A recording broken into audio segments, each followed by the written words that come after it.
ஒரு மாநிலத்தில் ரெண்டு கூட்டணிகள் இருக்கு கட்சி, அரசியல் கட்சி அப்படின்னா எதிர் கூட்டணியாக இருக்கக்கூடிய அந்த கட்சிகளுடைய பலகீனம், அந்த கூட்டணி இல்லை எதிரில் அப்படின்னா கூட்டணியாக இருக்கிறவங்க ரொம்ப பலசாலியாக தெரிவாங்க.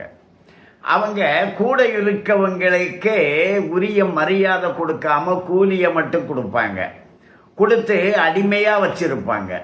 திமுக அப்படி தான் வச்சிருக்கு. கம்யூனிஸ்ட்காரங்களுக்கு 25 கோடி கொடுத்ததா பத்திரிகையிலேயே செய்தி வந்தது, அவங்களே ஒத்துக்கிட்டாங்க. எல்லா கூட்டணி கட்சிக்கும் ஒரு அமௌண்ட்டை கொடுத்து தான் வச்சுருக்காங்க, கூலிப்படையாக தான் வச்சுருக்காங்க. ஊபிஎஸ் தான் அங்கே. உடன்பிறப்புக்கெல்லாம் 200 ரூபா 500 ரூபா, கூட்டணி கட்சிகளுக்கு 25 கோடி 50 கோடி 100 கோடி அப்படி கொடுப்பாங்க. அப்படி அவங்க ஒரு பலமாக இருக்காங்க.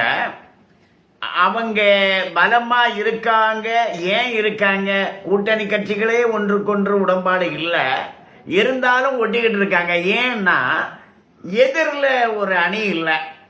இப்போ நாம் கலண்டு போயிட்டோம்னா நீ தோத்துருவ அப்படின்னுக்கிட்டு இவங்களுக்கு உணர்த்த முடியாது அவங்களால.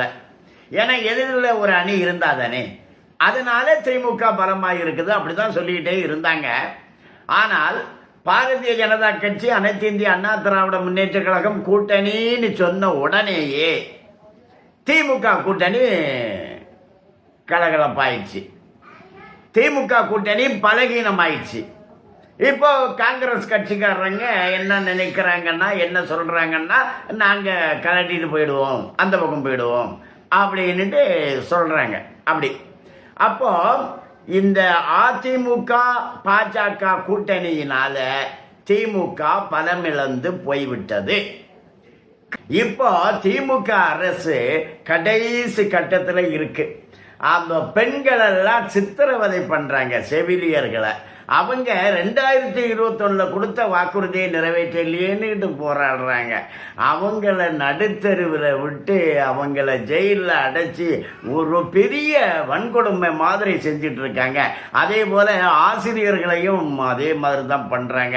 6ஆம் தேதி அரசு ஊழியர்களும் போராட இருக்காங்களாம். 2021 5 வருஷத்துக்கு முன்னாடி கொடுத்த வாக்குறுதியை இன்னும் நிறைவேற்றவே இல்லை. 511 வாக்குறுதி நிறைவேற்றவே இல்லை.